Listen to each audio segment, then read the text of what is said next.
Things are so big they had to stick a pole through it and carry it on the shoulders of two people. That's a massive, massive cluster of grapes. That's what they have brought back. Verse 28, nevertheless, the people be strong that dwell in the land, and the cities are walled and very great. And moreover, we saw the children of Anak there. And then he's going to go on and talk about the Amalekites dwell in the land of the south, the Hittites and the Jebusites and the Amorites dwell in the mountains, and the Canaanites dwell by the sea and by the coast of Jordan. Now, that sounds like an awful lot of opposition, but notice their perspective is different about God himself, because in verse 27, he was telling the truth about the goodness of the land, right? If we were to go back, and actually we will in just a minute, to Exodus chapter 6 through 8, he tells us the original promise. And in Exodus 13:5, he lists the nations that are involved. So he told them the truth about the goodness of the land. I am going to bring you into a land that flows with milk and honey. These 12 guys run around for a little while, and when they come back to Moses, they say, you know what? God was right. Surprise, right? Shouldn't have been. But they act like it was. But in verses 28 and 29, they are implying that he was lying about the people. Because he told them that he was going to give them every place that their foot trod. And here they are, they're saying, yeah, he told us the truth about the land. It really is flowing with milk and honey, but you don't understand. I mean, they have walled cities. Now, some of them were walled cities. Some of them weren't all that impressive of a wall. Little bit of exaggeration going on here. Man, there's the children of Anak there. You got to see these guys. They were great, big, tall. Yeah, you know, some folks think that descendants of these guys were like Goliath. He was impressive. But who took Goliath down? A massive giant of a man from Israel? No. One youth with no armor and nothing but a slingshot, willing to follow God's promise and be obedient.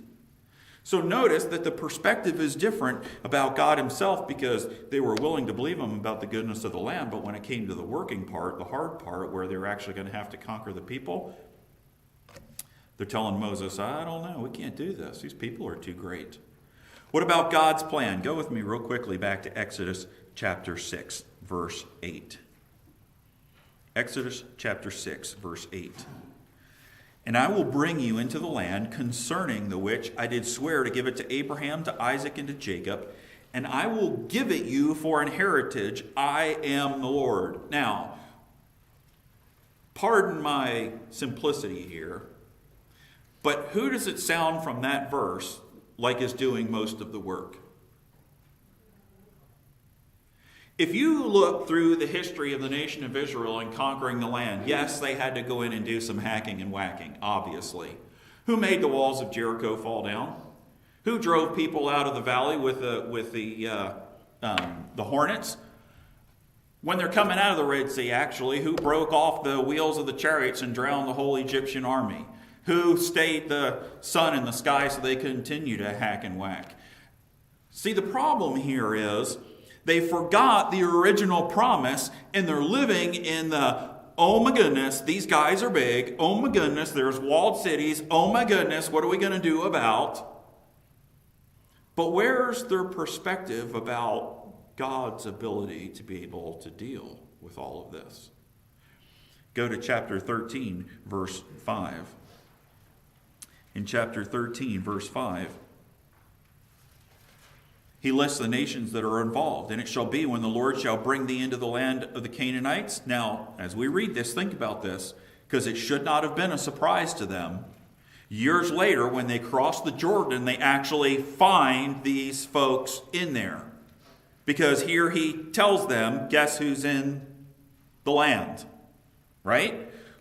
He lists them out. The Hittites and the Amorites and the Hivites and the Jebusites, which he sware unto thy fathers to give thee, and a land flowing with milk and honey. Oh, you got that right, God, but you lied about the people. Wait a minute, right there it is. He told them that when you get ready to go into the promised land, you are going to meet these folks. That doesn't change the promise, does it? I mean, he said, you have all these folks in there, but I am going to give you this. He doesn't say, I don't know, I might struggle, they're big. He doesn't say, well, I don't know if you can do it or not because there's walled cities. No, he said, yes, these folks are in here, but you're going to get it anyway. Look, go to Exodus chapter 33. In chapter 33, we have the solution. And the Lord said unto Moses, depart and go up hence, thou and the people which thou hast brought up out of the land of Egypt, unto the land which I swear unto Abraham, to Isaac, and to Jacob, saying, unto thy seed will I give it. That should sound familiar because the wording in that verse is like identical in about 8 passages of Scripture when God is telling them about the promised land. I will send an angel before thee, and I will drive out the Canaanite, the Amorite, the Hittite, the Perizzite, the Hivite, and the Jebusite. Okay, seriously? You're worried about a walled city and there's an angel going before you to drive them out? You're worried about tall guys, big guys, ugly-looking guys, when there's an angel going before you to drive them out? Unto a land flowing with milk and honey, for I will not go up in the midst of thee, for thou art a stiff-necked people, lest I consume thee in the way. The answer was, God says, I'm going to go before you and I'm going to prepare the way. Now, go to Deuteronomy chapter 1, because there's a problem here. And the problem is they decide their plan. We'll do it ourselves in verse 22. And ye came near unto me, every one of you, and said, we will send men before us, and they will search us out the land, and bring us word again by what way we must go up, and into what cities we shall come. Wait a second. Is that what God said was going to happen? He said, when they get to the promised land, I'm going to send an angel before you, and he's going to start driving out the inhabitants. Do you realize when they roll up to the walls of Jericho, do you know that the inhabitants of the land are already petrified and scared to death because they've already heard what God has done to the nation of Egypt? Who in the world are these people that these crazy natural wonders can happen to them? He has already scared to death the inhabitants, and yet the nation of Israel comes to the bank of the Jordan and they're scared to go in. Why don't the spies pick up on the fact that these folks are scared to death that they're coming?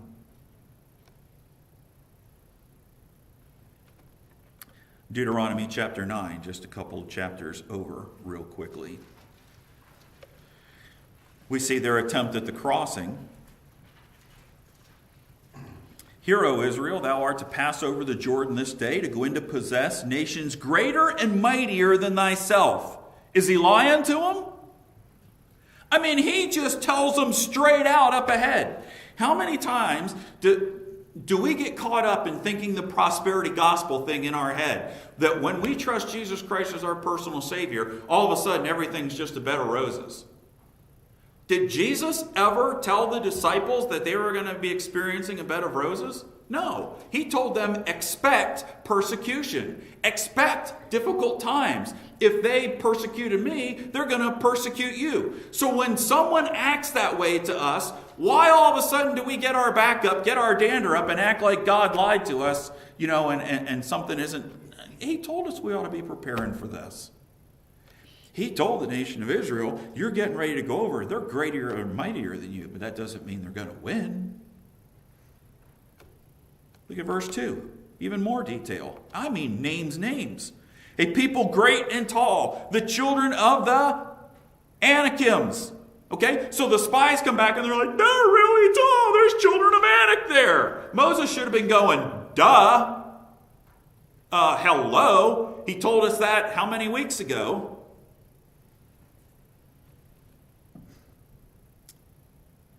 Look at verse 3. Understand therefore this day that the Lord thy God is he which goeth over before thee. As a consuming fire he shall destroy them, and he shall bring them down before thy face. So shalt thou drive them out and destroy them quickly, as the Lord hath said unto thee. Verse 4 is important.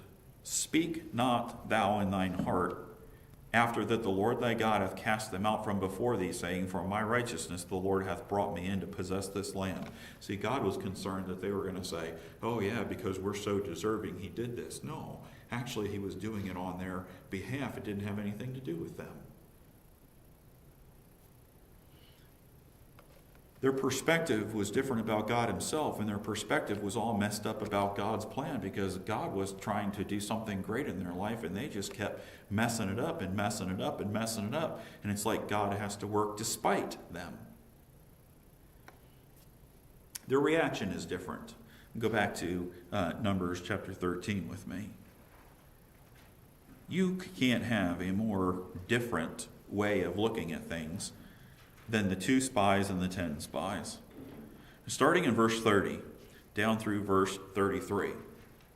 Now, spies are given this evil report. They're getting everybody worked up. They're telling them, the Amalekites dwell in the land of the south, and these guys, we just read that God already told them all that. This is not new information to them. Shouldn't be, unless maybe they weren't listening when God said it.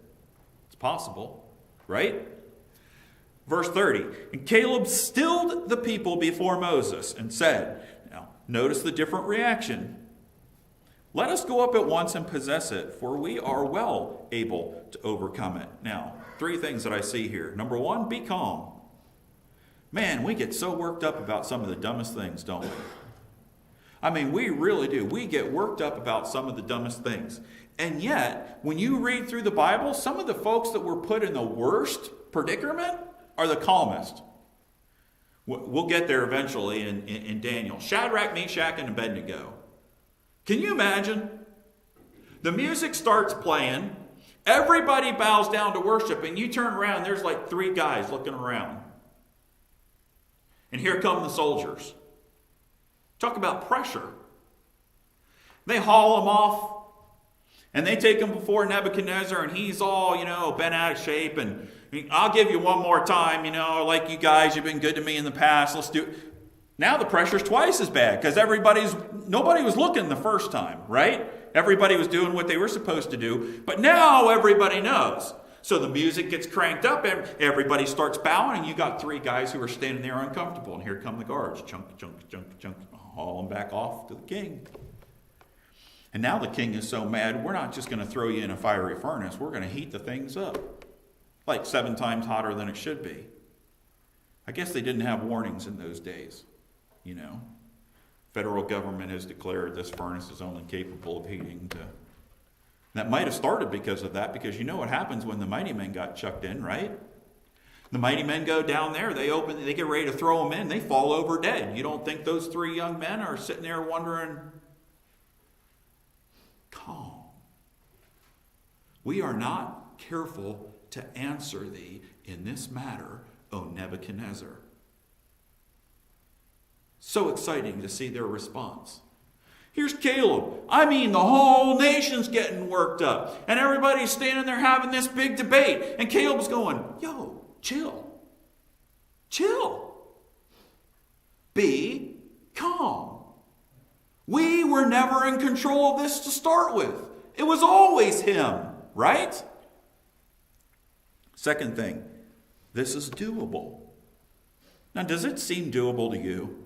Because I don't fault the 10 spies if you're not relying on God. If you're not looking at him, if you have no godly perspective whatsoever, if you're living in the flesh and you're trying to do this on your own, and you go into this land that you've never been, and you see walled cities, and you see giants, and you see folks with, military training, you look around and you go, think we're all going to die here. Take away the promises. Take away God working for you. Absolutely. But Caleb is so convinced in his heart that God is trying to do something good for them. He just jumps up on a stump. Whoa, what are we doing? This is doable. Why are we standing here wasting time arguing when we should be in there fighting? And the last thing that I see from this is God's doing this. We're not doing this. But again, the majority got it wrong. And the majority got it wrong because they thought they were doing it and not God doing it. Look at the response in verse 31. But the men that went up with him said, we be not able to go up against the people, for they are stronger than we are. Whoa. Strong statement. Are they stronger than God? No. but we're trying to do this on our own. Look at verse 32. And they brought up an evil report of the land which they had searched unto the children of Israel, saying, the land through which we have gone to search it is a land, now listen to this, that eateth up the inhabitants thereof. Do you hear what they're saying? Oh my goodness. You don't want to go into this land. This land is so hard to live in that it just eats up the inhabitants. I mean, these people are being killed by the land. Wait a second. I thought you came back just a few minutes ago and said God told the truth about the land and it was flowing with milk and honey. But it gets better. Look at the next part. The land through which we have gone to search it is a land that eateth up at the inhabitants thereof, and all the people that we saw in it are men of great, what? No, wait a second, I thought they were being eaten up. Do you see it? Do you see it? How many times do we do that with God? We want to play both ends of it, don't we? Oh, there's no way we can go. You ought to see these children. Man, these guys are giants. They have these great big walled cities. Wait a second. I thought the land was eating them up. If it's so hard to live there, how'd they get this great big walled city? How do they have chariots? How do they have iron? How do they have all this other stuff? Sounds to me like they're thriving in the land. We just don't want to go in there and fight them.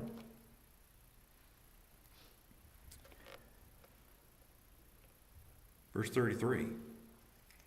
And we saw the giants, the sons of Anak, which come of the giants. Now, here's two more interesting perspectives. Are you ready? Completely different reaction. Here's doubt. And we were in our own sight as grasshoppers. You want to know why 10 men reacted differently than 2 men? Because 2 men, Joshua and Caleb, are running through the land and they're looking and going, man alive, this is going to be awesome. I wonder if I get to live over here. And Caleb's going, no, I want to live up there. Well, that's where the children of Anak are, I know. And big old boys know how to build some strong houses. That's where I want to live. And they're running around. Can you imagine when God takes us down? This place is awesome. And the other 10 are running around going, there's no way we can do that. And we can't do that. And there's no way we can do that over there. And I don't know how in the world we're supposed to get through this. They had doubt instead of having confidence in God.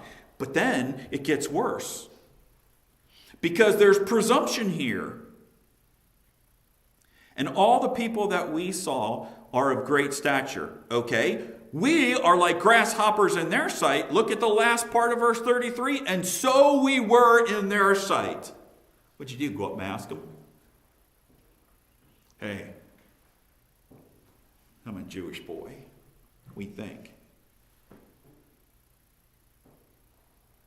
Were they calling you names and yelling at you from the wall? Were they making jokes about how puny they were? You know, were they, hey, there's a spy, you know? Nah, don't worry about him. Come on. You got anything bigger to send our way? How did they know that they were grasshoppers in their sight? They're spies. When a spy goes into a foreign country, they're supposed to be sneaking through the land and not be recognized and not be known, right? They're not interacting with a lot of folks. They're just getting a report and getting back to Moses with it.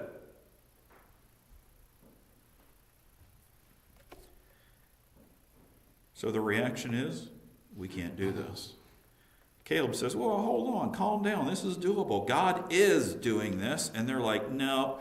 We have too much doubt. We presume that we look like grasshoppers in their sight. This land is eating up the inhabitants. There is no way we can do this. You say, why was their reaction different? Well, let me take you to the next chapter. It's because their belief about God was different. Go to chapter 14 and look in verse 11. And the Lord said unto Moses, how long will this people provoke me? And how long will it be ere they believe me for all the signs which I have showed among them? See, God was not preeminent in their life. The problem is they are living after the flesh. Go down to verse 22 as well. Because all these men, which have seen my glory and my miracles, which I did in Egypt and in the wilderness, and have tempted me now these 10 times, and have not hearkened to my voice. Remember, I started off this morning and I said, everybody heard the same stuff, they saw the same stuff, they experienced the same stuff, right? But most of them were wrong. You say, why were most of them wrong? Because their heart was wrong. Their belief about God was wrong. God was not preeminent in their life. And if he is not preeminent in your life, then you are acting and you are reacting, and your perspective is based on whatever is preeminent in your life. Over and over and over again, these 10 guys keep saying, we.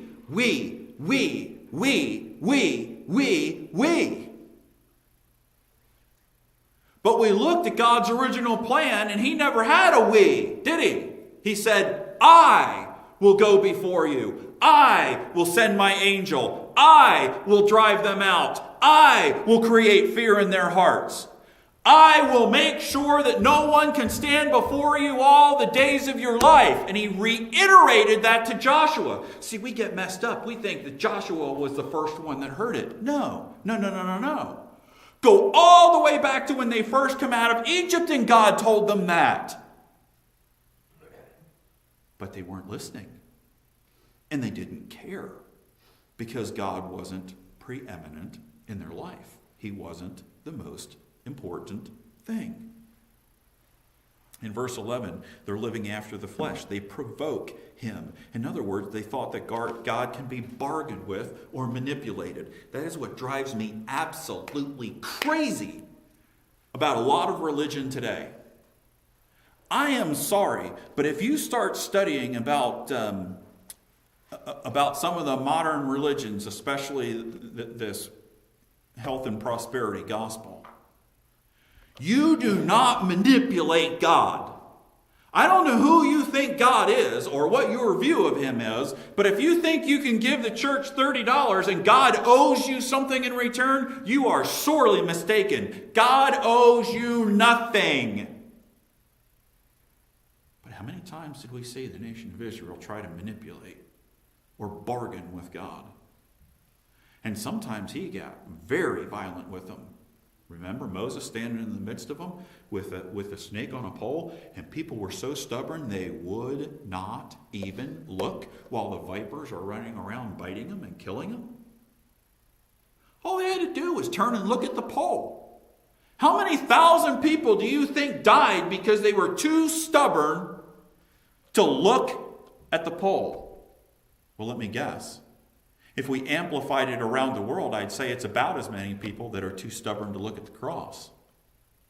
Got to do it some other way because God is not preeminent in their life. They're bargaining with him. They're trying to manipulate him. They're trying to work their way to heaven. They're trying to earn salvation. Or they're trying to have some receipt that they can wave in front of God's eyes and say, look, I'm holy enough. You're going to have to take me the way I am. Unbelief. Go back to verse 11 here. How long will it be ere they believe me? We know better. I'm going to do it my way. I don't want to do it your way, God. Well, if you don't want to do it God's way, then you can't expect God's blessing. And when God's blessing isn't obvious in your life, then why do you blame him for the consequences? Tempted, verse 22, stubbornness and arrogance, unbelievable.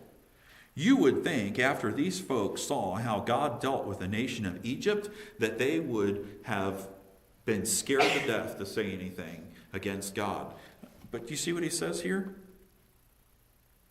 Because all those men which have seen my glory and my miracles which I did in Egypt and in the wilderness and have tempted me now these 10 times. Oh, you talk about patience, mercy, love, and grace. How many times did he have to deal with them so harshly in the wilderness? Over and over and over. You eat my quail, this manna. You know, before you get too hard on him, I probably get sick of eating manna too. If you had to eat McDonald's French fries 3 meals a day for the rest of your life, you'd die from cholesterol in the wilderness, probably like they all did, but no. You see? And so they get the quail, and as soon as they start eating it, they get severe bellyache. The thing they thought was going to satisfy, God turns around and, oh, you brought us out here to die. I wish we were back in Egypt where we had leeks and melons and slavery. Isn't it amazing how our perspective changes? We look and, oh, my life was so good before salvation. I didn't have to. You were a slave to sin. Jesus Christ died on the cross of Calvary to set you free from that. Why do you look back at what you were before Jesus Christ with longing? My goodness, isn't it so obvious that He has blessed us with all spiritual blessings in Jesus Christ? They have not hearkened. You know why? Because God wasn't worth listening to. He wasn't worth obeying. Kids go through this, right? Mom, Dad tell you don't do such and such, and you don't want to take them at face value. But after a little while, if you bust their hind end or slap their hand or put them in timeout or, whatever the punishment is, pretty soon they start to learn that Mom and Dad are serious. And at some point, you develop a healthy fear of Mom and Dad. At least you should. It's missing from most kids today. I had a very healthy fear of my dad. Not because he was bigger than me or stronger than me or could run faster than me. But I knew in the end I was coming home, and when I came home, I was getting a hind end whooping. You could put it off and you could call them names and you could say whatever you want to, but sooner or later, the consequences were the same. Why is God not worth listening to? Why is He not worth obeying? Because don't you realize you can kick the can down the road, but someday we stand before Him and every knee will bow and every tongue will confess that Jesus Christ is Lord. Wouldn't you rather stand before Him and hear, "Well done, thou good and faithful servant"? Or would you rather stand before Him in condemnation and judgment? Either way, you stand before Him. Look at verse 24. But my servant Caleb. Oh, you got to love the contrast. Because he had another spirit, another breath, another expression, another function. He's different. He hath followed me fully. Him will I bring into the land whereinto he went, and his seed shall possess it. He was wholehearted in his belief and his application. His perspective of God was different. Therefore, his attitude about God was different. Therefore, he took God at His word. And because God was preeminent in his life, it showed in all his attitudes and actions. Doesn't matter how many people stand with him. Doesn't matter how many people stand against him. Doesn't matter what the situation is. The choice is always the same. I will take God at His word and I will obey Him. Now, the results, obviously, are very different. Go back to verse 21, chapter 14. But as truly as I live, all the earth shall be filled with the glory of the Lord. Because all those men which have seen my glory and my miracles which I did in Egypt and in the wilderness, and have tempted me now these 10 times, and have not hearkened to my voice, here it is, surely they shall not see the land which I swore unto their fathers, neither shall any of them that provoked me see it. Oh my goodness. Unbelief brings misery, brings hardship, brings a life of complaining, brings a life of never satisfied. Always looking for that, like Rockefeller said, $1 more. How much before you're satisfied? Just $1 more.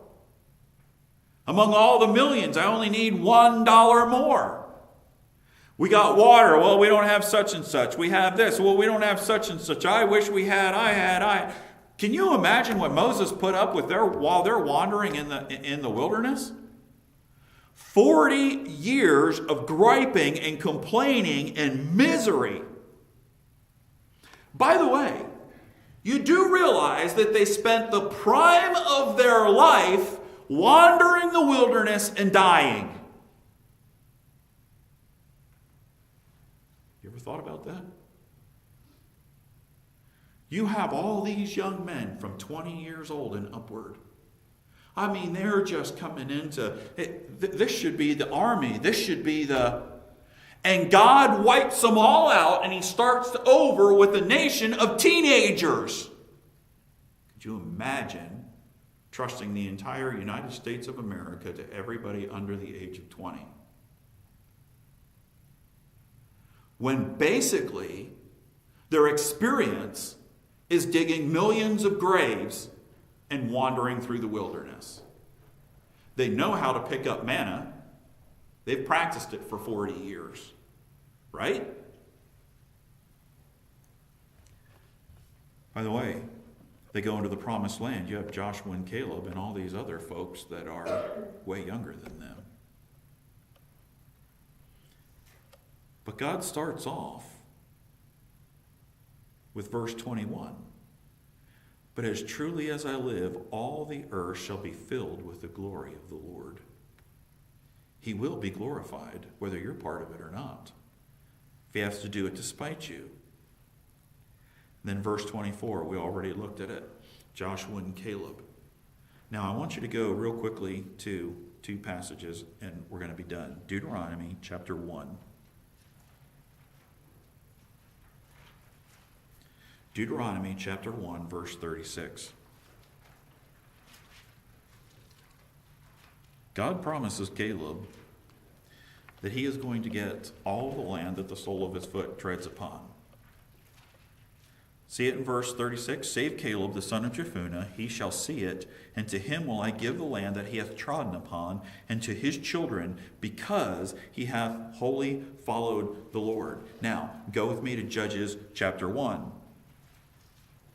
All of these folks that said they can't, there's no way, God can't do it, they're too big, the walled cities, all this other kind of stuff. I want you to see some contrast. Only take a minute. Verse 20, and they gave Hebron unto Caleb, as Moses said. One of the biggest things they were worried about, man, those big tall people, the sons of Anakim. Now listen, he's 80 years old. Caleb is 80 years old. Close to it. Right around 80 years old at this time. What does it say? And he expelled thence the 3 sons of Anak. Are you kidding me? A whole nation of youngsters is afraid to cross the Jordan River and take on the sons of Anak.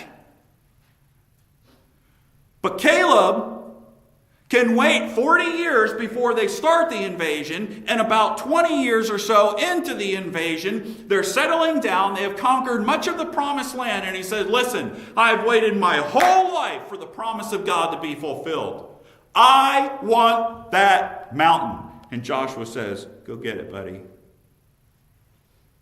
God promised it to you, it's yours. An 80-year-old man marches his hind end up that mountain and kills the sons of Anak.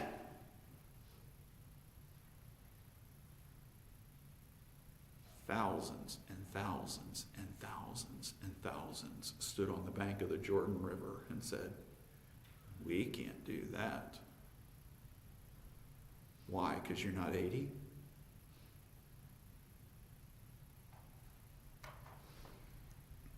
Look at verse 21.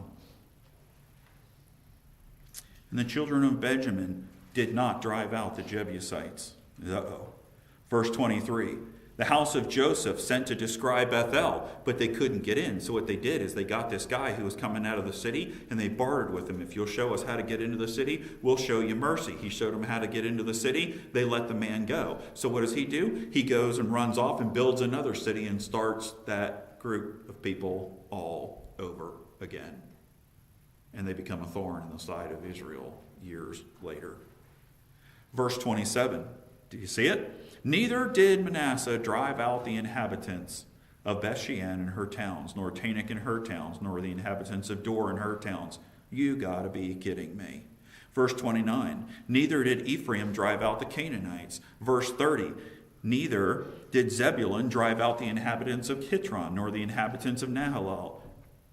Verse 31, neither did Asher drive out the inhabitants of Koa, nor the inhabitants of Zidon, nor Elab, nor Achibs. On and on and on we go. Verse 33, neither did Naphtali drive out the inhabitants of Bethshemesh, nor the inhabitants of Beth-anath, but they dwelt among the Canaanites. Look at verse 34, and the Amorites forced the children of Dan into the mountain. Do you see it? You have all these folks who came back, and you'd say, surely after you bury all these millions of people in the desert, and then you go in and you watch God provide as he tears down the walls of Jericho, and triumph after triumph after triumph, surely now these people have changed their perspective. Certainly now they're willing to make God preeminent and put him on the throne. But we know the truth, don't we? Joshua and Caleb drove everybody out of their part. But the other 10 tribes never did. Never did. Not to this day have they ever experienced full faith and obedience to God and his word. Question: what's holding me back? Let's bow for a word of prayer. Father, thank you for the examples that you give us. And sometimes it's easy to read through these passages and we kind of skim over and we're familiar with the stories, but sometimes we don't always work it over in our minds and think about it and digest it and allow the Holy Spirit to bring things back to our remembrance, how important it really is that you are preeminent in our thoughts and our attitudes and our actions. Help us to value the things that you value, to love the things that you love, to hate the things that you hate. And above all, help us to be willing to take you at your word. In Jesus' name we pray.